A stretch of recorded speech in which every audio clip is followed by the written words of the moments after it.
Welcome back to The Deep Dive. Our mission today is to take the life, career, and enduring legacy of a man who is, well, arguably one of the most polarizing and technically brilliant figures in modern music. Marshall Bruce Mathers III. Known to the world simply as Eminem.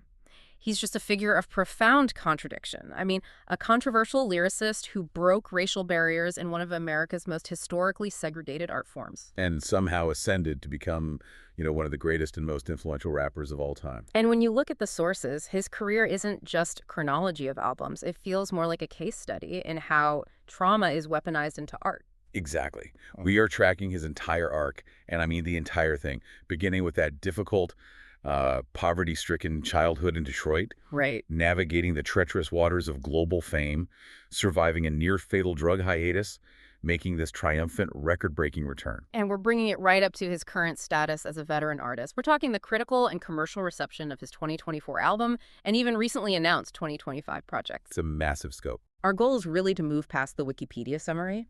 We need to understand the nuts and bolts, the sheer technical skill, combined with that raw social commentary and vulnerability. Yeah, because the sources present him as an icon who uniquely embodied the popular angst of lower-income America. That's a huge burden and a massive artistic canvas. It is. His success wasn't just commercial luck, it was about resonance.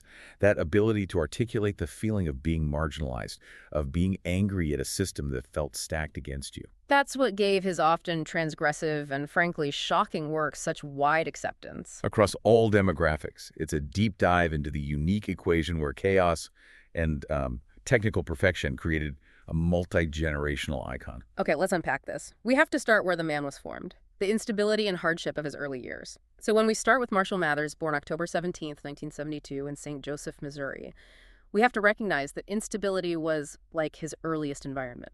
It was everything. He was the only child of Debbie Nelson and Marshall Bruce Mathers Jr., and the sources even detail the difficulty of his arrival. The 73-hour labor. A 73-hour labor.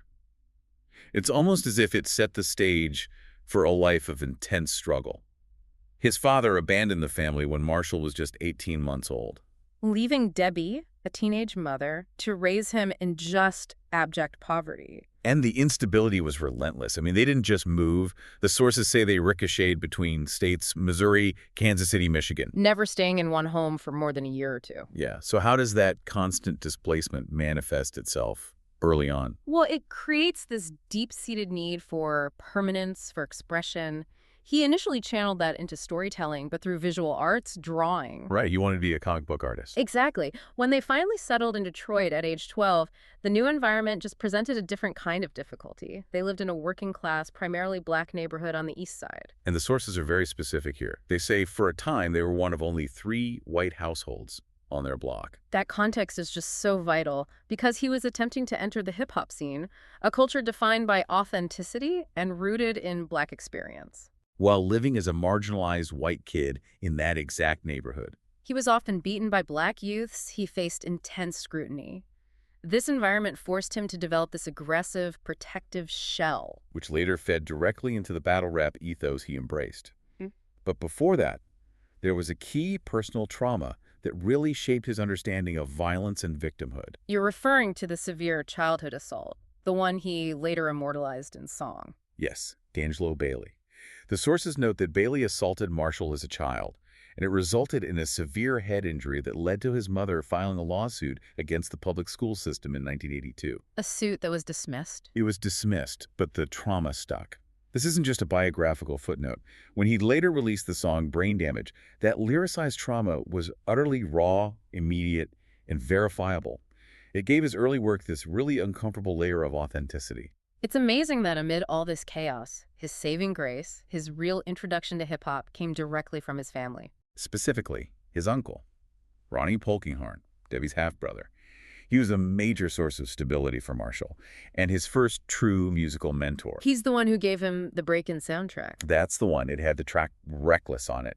And this wasn't just music. For them, it was a connection. Which makes what happened next even more tragic. Tragically, in 1991, Ronnie committed suicide. The impact was seismic. Marshall Mathers stopped speaking publicly for days afterward. He even missed the funeral. So the pain of that abandonment and loss, the one true anchor he had just vanishing, That becomes a fundamental element in the emotional landscape of his future lyrics. The foundation of his artistry wasn't just poverty. It was deep personal grief and instability, first channeled into comic books and then eventually into the microphone. He was just driven by storytelling. He started rapping seriously around age 14, initially using the name Eminem. Which naturally evolved into Eminem. But what truly separated him, even in those early years, was the almost obsessive technical practice he applied to the craft. We're talking about his specific, unique writing process, which is so often cited as revolutionary by other MCs. He wasn't just trying to rhyme the last word of a line. No, this is critical for understanding his technical endurance and why he's ranked so highly. According to the sources, Eminem developed a process that was essentially musical mathematics. How so? He would write down long words or even entire phrases. And then beneath them, he would diligently work on finding multisyllabic rhymes for every single syllable within those phrases. So the initial words didn't even have to make sense. The sources admit that the resulting words often made little sense initially. They were linguistic sound exercises. But it served as a disciplined drill to practice complex internal rhymes, sound density, and these really unnatural rhyme schemes. It's a method designed to maximize linguistic firepower. It forged a style that was instantly denser than almost everyone around him. It was an intensive, self-taught mastery. And he honed this craft in the toughest crucible imaginable, the open mic contests. He would sneak into Osborne High School for battles. Right, and crucially, he attended the open mics at the hip-hop shop on West 7 Mile Road, which was truly ground zero for the Detroit rap scene. And he was fighting uphill the whole time, constantly struggling against both the predominantly black industry he admired and these, constant, desperate financial circumstances. The struggle was brutal. He formed early groups like New Jacks in 1988, then Soul Intent in 1992 with his future best friend, Proof. He was also affiliated with Newark's Outsiders. Right. And to survive, he worked multiple dead-end jobs, Little Caesars Pizza and later Gilbert's Lodge, a family-style restaurant. After his daughter, Haley Jade, was born, he became intensely diligent. He was working 60 hours a week at Gilbert's Lodge for 6 months, just desperate to provide. Yet even that stability was snatched away from him. It was. He was often thrown out of his mother's house after she took most of his paycheck, and he was famously fired from Gilbert's Lodge shortly before Christmas. Leaving him with only $40 just days before Haley's birthday. That level of repeated systemic failure and desperation is the pressure cooker that produced his debut work. Which, ironically, was a complete commercial failure. His first album, Infinite, in 1996, failed commercially for the independent web entertainment label. He sounded different then. His style was heavily inspired by the intricate melodic flows of Nas, AZ, and a local Detroit figure, Isham. It lacked that signature aggressive edge. And the critics gave him that now famous feedback. Why don't you go into rock and roll? That dismissiveness, that suggestion that he didn't belong in hip-hop, that was the lightning rod. It fueled him toward writing those angrier, moodier tracks. And that's the moment Marshall Mathers steps back and the alter ego, the outlet for all that built-up rage, just explodes onto the scene. The birth of Slim Shady. In 1997, he developed this character as a sadistic, violent alter ego. It was a necessary psychological and artistic escape valve. The lyrics were completely unhinged. Oh, totally. Detailing drug use, rape, and murder. But crucially, they were channeled through the lens of a desperate poor man dealing with poverty and profound marital strife. He released the Slimebody EP that winter. But this immediate genius didn't lead to instant success. He still had to prove himself in the battle rap circuit. And he took significant losses right before his big break. The hustle was relentless. In 1997, he competed at Scribble Jam in Cincinnati and lost in the finals to MC Juice. And then came the Rap Olympics. Right. Having just been fired and evicted, he traveled to Los Angeles for the 1997 Rap Olympics. He placed second, losing to a Project Blowed MC otherwise. Now, for our listeners who might not be deep in West Coast rap history, what did losing to Project Blowed represent? Project Blowed was the epicenter of the fiercely hierarchical, skill-obsessed Los Angeles underground battle scene. So losing to an MC from there wasn't just a defeat, it was a clear sign that while he had the skills, he hadn't yet achieved king status in the national underground. But even that loss was serendipitous. Absolutely. An Interscope Records intern was there, grabbed the EP, and got it to the CEO, Jimmy Iovine. And this is where Dr. Dre enters. It's one of the most famous origin stories in music history. Dre heard the tape. His reaction is legendary and immediate. It was just, find him now. He was utterly floored by Mather's rapping talent, recognizing the technical skill instantly. This was 1998, and there were definitely reservations in the industry about signing a white rapper to a massive label like Aftermath. Dre shut down the critics with a simple statement. His quote really encapsulates the universal language of talent, doesn't it? "It does," Dre said. "I don't give a fuck if you're purple. If you can kick it, I'm working with you." And Eminem signed with Aftermath Interscope in March 1998. It marked the start of this deep, creatively symbiotic friendship that propelled both artists through the next 2 decades. So when the Slim Shady LP dropped in 1999, Eminem transitioned instantly from the underground to a controversial national phenomenon. The album was an explosion. It went quadruple platinum. Hmm. Now, while some critics initially accused him of imitating the underground rapper cage, Which is a reference Eminem addresses directly in his song Role Model. right, but the true fuel for the firestorm came from the content itself. The public reaction to tracks like 97 Bonnie and Clyde was just one of stunned horror. And that was the design. I mean, in that track, he's having a bonding moment with his infant daughter while disposing of his wife's body. It's shock art, but brilliantly executed. Exactly. And we also saw the beginning of his deep bond with Dre on tracks like Guilty Conscience, where Dre plays the angelic conscience and Eminem is the devil, encouraging a man to commit murder. So if the first album was a splash, the Marshall Mathers LP in 2000 was the moment he became an industry titan. The sources emphasize its immediate, staggering commercial success. It completely shattered sales expectations. It sold an unheard of 1.76 million copies In its first week. in its first week. This crushed Snoop Dogg's record for the fastest-selling hip-hop album and even Britney Spears' record for the fastest-selling solo album by any artist. Wow. It eventually achieved diamond certification, moving 21 million copies worldwide. And the tracks from this era, they didn't just sell records, they defined the zeitgeist. Without question. The real Slim Shady was pure pop provocation, filled with celebrity insults and these, dubious claims. Yeah. The Way I Am gave the listener crucial insight into the pressure cooker he was living in. Right, addressing the record company demands to constantly top his previous success. And then there's Stan, just a piece of artistry that transcended genre and actually entered the cultural lexicon. Stan is such a profound piece of narrative work. Q magazine ranked it as the third greatest rap song ever. It solidified his reputation not just as a shock artist, but as a master storyteller capable of incredible thematic depth, addressing that parasocial relationship between fan and artist. And more importantly, it gave the entire world the name for the obsessive fan phenomenon, the Stan. Right. This artistic achievement was cemented when, in July 2000, Eminem became the first white artist ever featured on the cover of the Source magazine.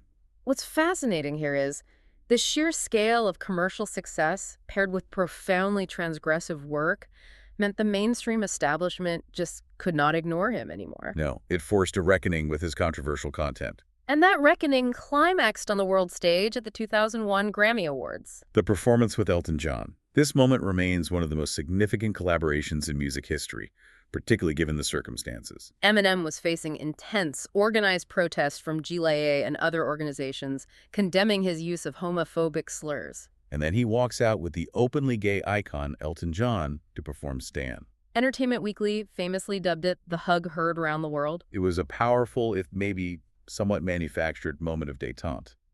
While GLAAD protested outside, the performance fundamentally shifted the media narrative. He later publicly attempted to walk back the homophobic accusations. How credible was his defense? Well, he argued that terms like faggot were simply used generally in his youth, and that he didn't intend specific homophobia. Whether credible or not, the performance and his subsequent actions Like publicly supporting gay rights and maintaining a lasting friendship with John. allowed him to move past the immediate outrage. It was a strategic, complex move. And Elton John's analysis of Eminem's art went way beyond mere friendship. John offered some of the highest critical praise he could give, calling him a true poet of his time, someone we'll be talking about for decades to come. Wow. John specifically stressed that Eminem's works served the same cultural purpose as Bob Dylan's for his generation, rendering private psychodramas into universally compelling art. So following that moment, 2002 brought the Eminem Show, proving his dominance was no fluke. It absolutely cemented his global status. It was the best-selling album worldwide of 2002, selling 27 million copies globally. It was his second diamond-certified album. And the themes evolved a bit. Yeah, he shifted focus slightly toward the pressures of fame, the complexity of his family relationships, and his status within the hip-hop community. That included dealing with the fallout from an assault charge related to seeing a bouncer kissing his wife in 2000. Right. And 2002 also solidified his transition into a legitimate movie star with the semi-autobiographical drama 8 Mile. 8 Mile was a massive critical and commercial success. The lead single, Lose Yourself, became iconic. Yet spent 12 weeks at the top of the Billboard Hot 100, which was the longest run ever for a solo rap song at that time. And it delivered a major historical achievement. The Oscar. Eminem won the Academy Award for Best Original Song.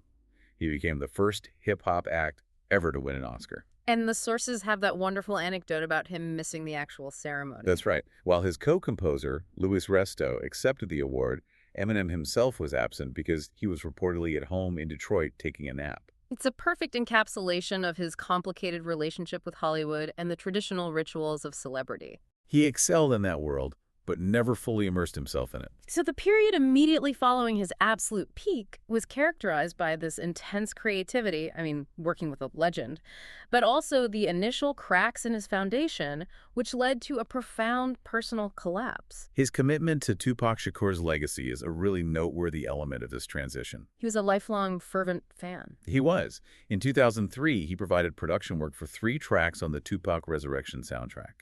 Then he followed that up by taking on a major role for Tupac's 2004 posthumous album, Loyal to the Game, producing 12 of the 16 tracks. It showed his dedication to hip-hop history, providing a kind of sonic bridge between eras. But his own lyrical output was creating friction with the federal government again. He was testing boundaries, and the government was listening very closely. Very. In December 2003, the U.S. Secret Service launched a formal investigation into his lyrics from the unreleased track, We as Americans. And the specific line under scrutiny was, I'd rather see the president dead. Yeah, that'll do it.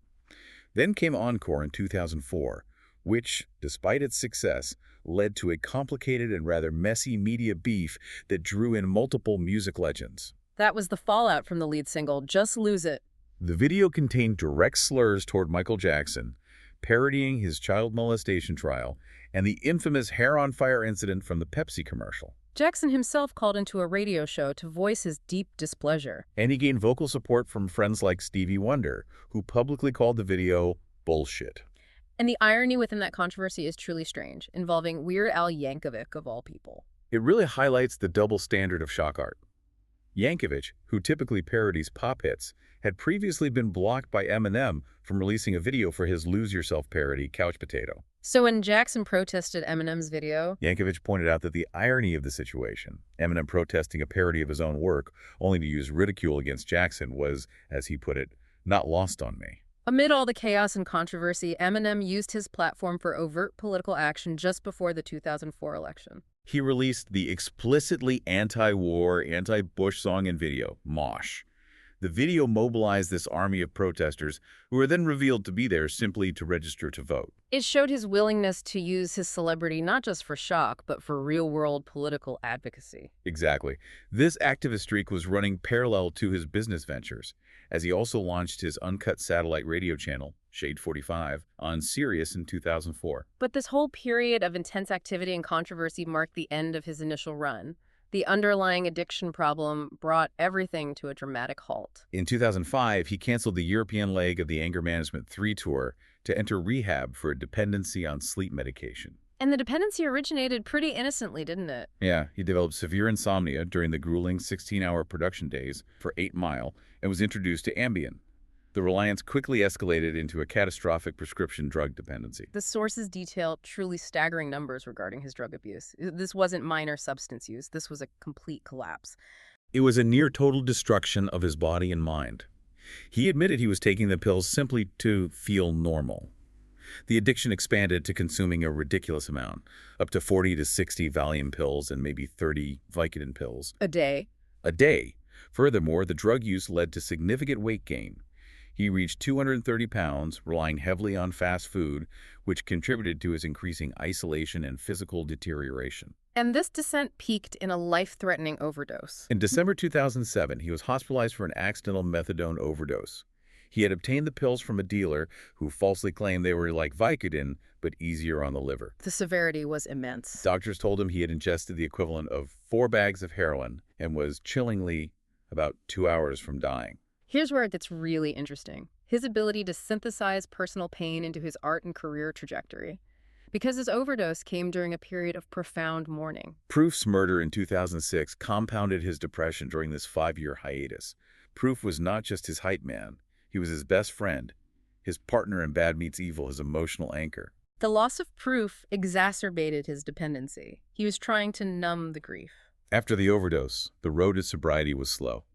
He struggled immediately upon leaving the facility, but eventually found success through counseling and rigorous physical exercise, specifically running, which helped him drop the weight he had gained. And he found an unlikely but very effective sobriety mentor in Elton John. Yes.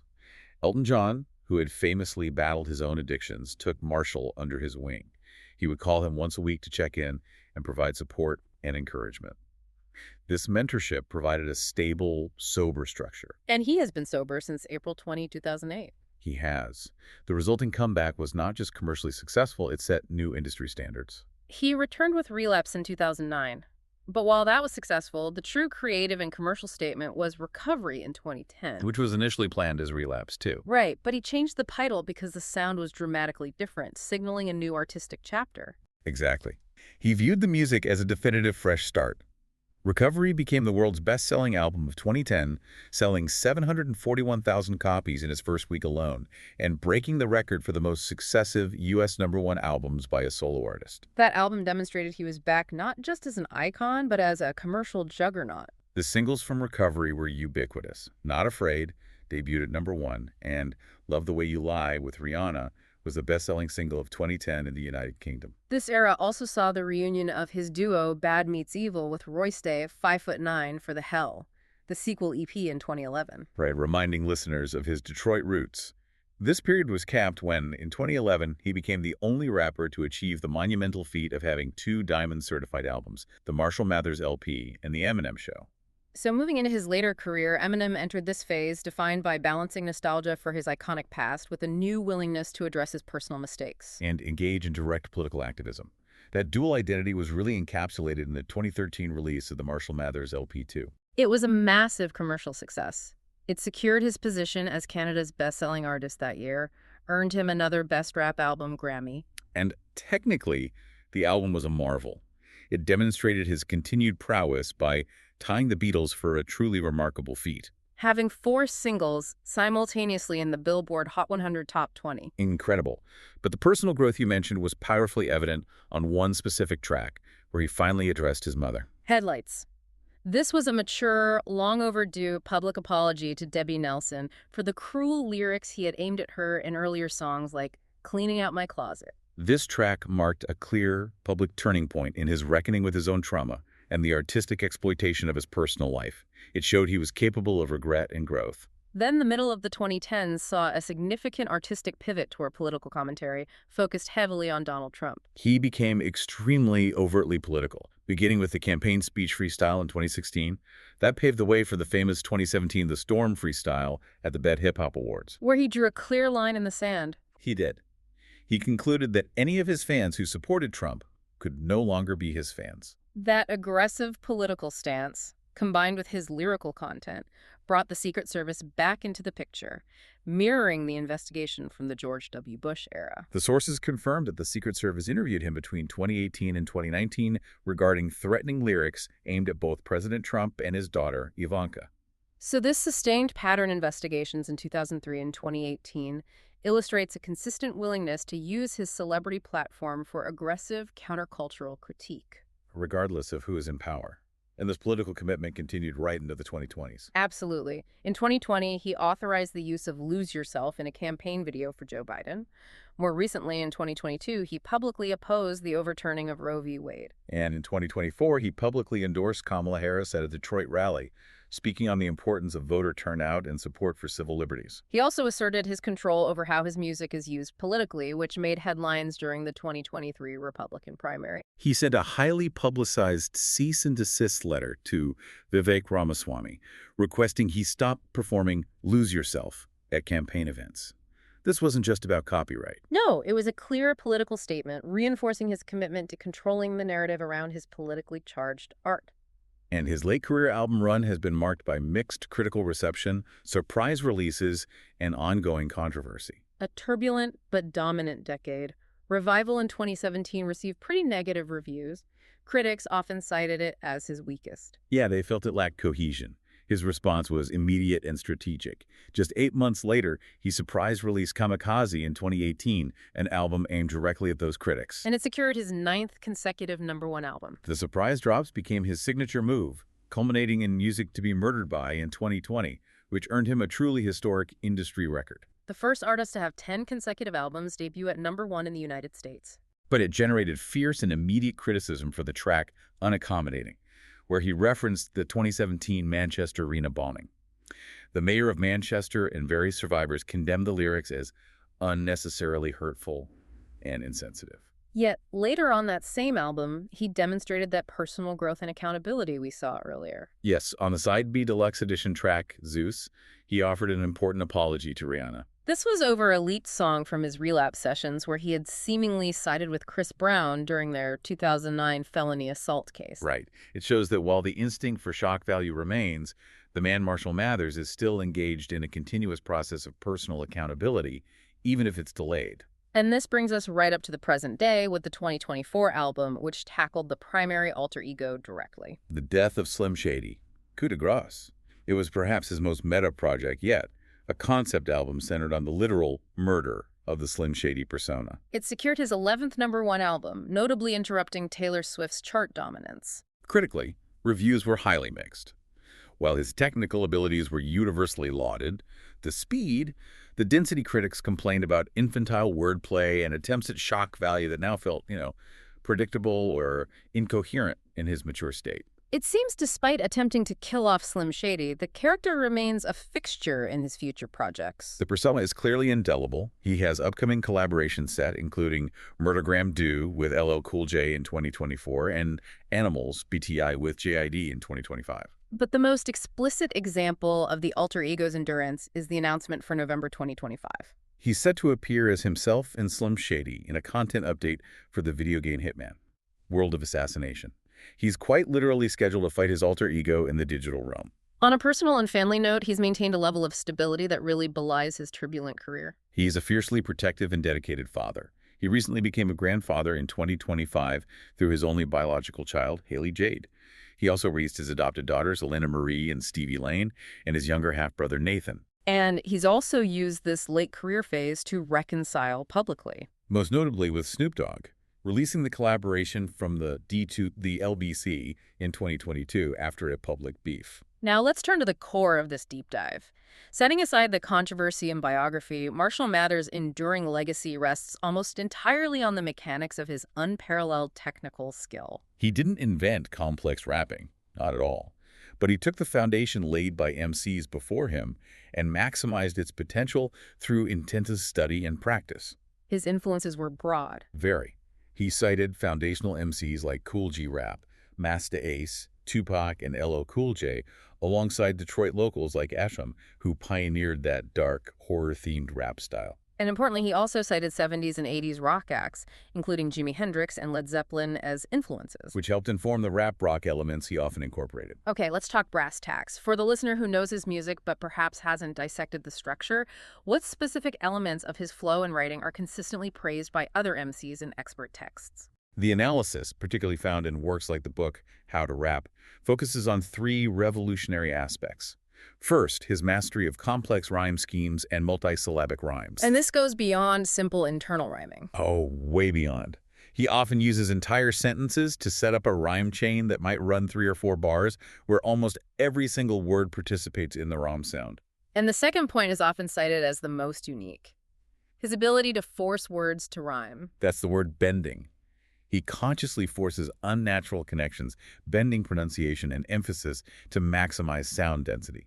He uses assonance and near rhymes with such confidence and clear enunciation that the listener accepts the forced rhyme as a perfect one. That density is the engine of his technical ability. It is. So what about the rhythmic component? How does his flow separate him? His rhythm, or his meter, is dynamic and highly complex. Early on in the Slim Shady LP era, his cadence was slower, often more cartoonish, to fit the persona. But by the Marshall Mathers LP, his flow became breathless and dense, a machine gun rhythm that required precise syncopation, using offbeats and melodic shifts to maintain clarity even at blistering speeds. And that clear enunciation allows the listener to decode the complex rhythms, which is something many rapid-fire MCs fail to achieve. This dedication to structure also dictates his songwriting process, which is noted as being unusual for someone who works so closely with a producer like Dre. He is famously a lyrical workaholic. His autobiography, The Way I Am, documents that he writes almost all of his lyrics on paper and could take several days or even a full week just to craft the lyrics for a single song. And this is key.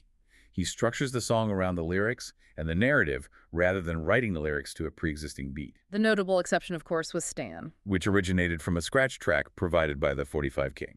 And while he's fundamentally a hip-hop artist, the sources place his content into a few distinct, sometimes conflicting subgenres. He comfortably occupies three spaces.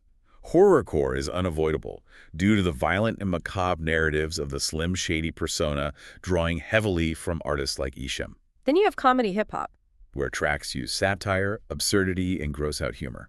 And finally, it's all wrapped up in hardcore hip-hop, characterized by aggression and detailed storytelling about difficult realities. Beyond his microphone skills, he built a massive business infrastructure that became essential to Detroit hip-hop. That began with Shady Records, co-founded with his manager, Paul Rosenberg, in late 1999.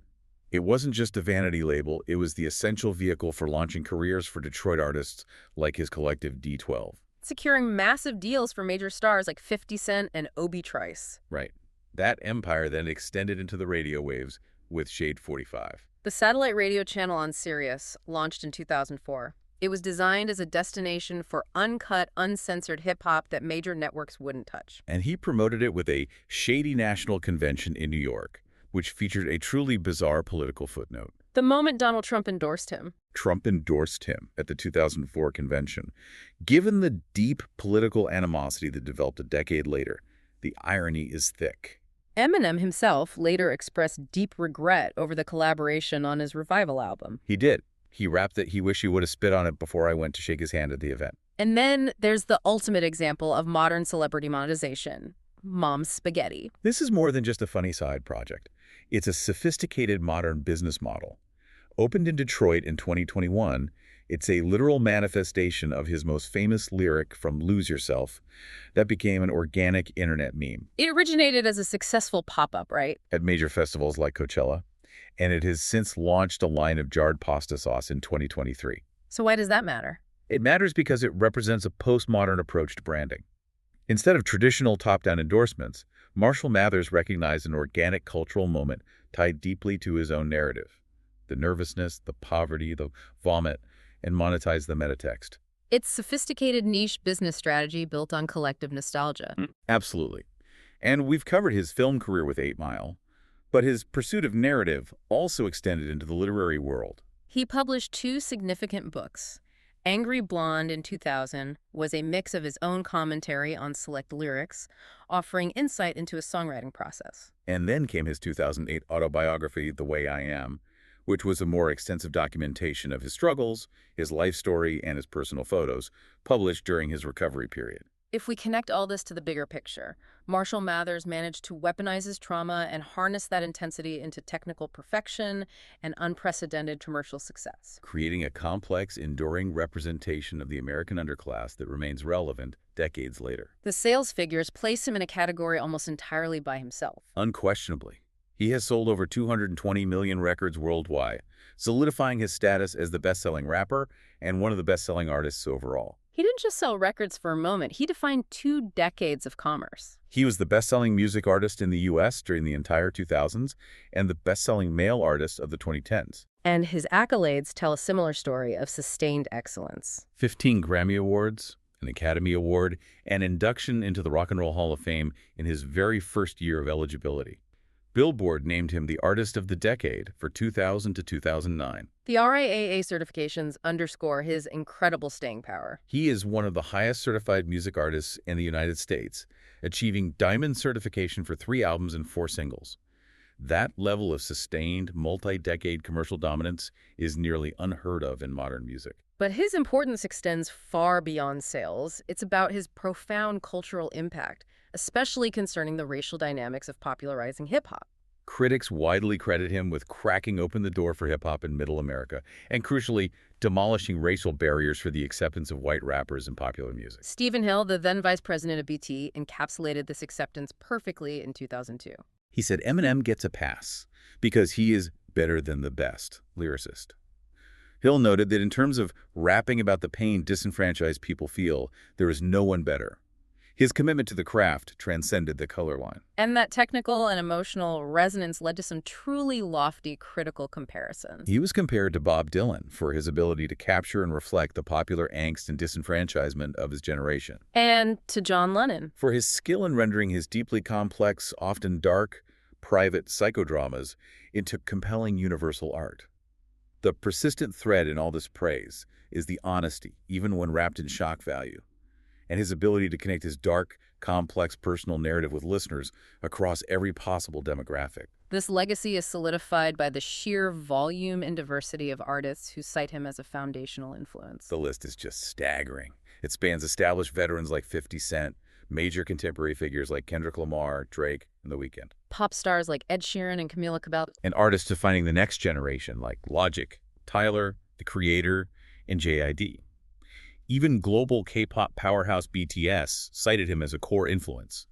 His technical mastery truly transcended genre, style, and national boundaries. So after this deep dive into the technical brilliance, the controversial persona, and the long road to recovery, what does this all mean for you as the learner? I think it demonstrates the profound power of authentic personal narrative, even when that narrative involves extremes of trauma and shock value.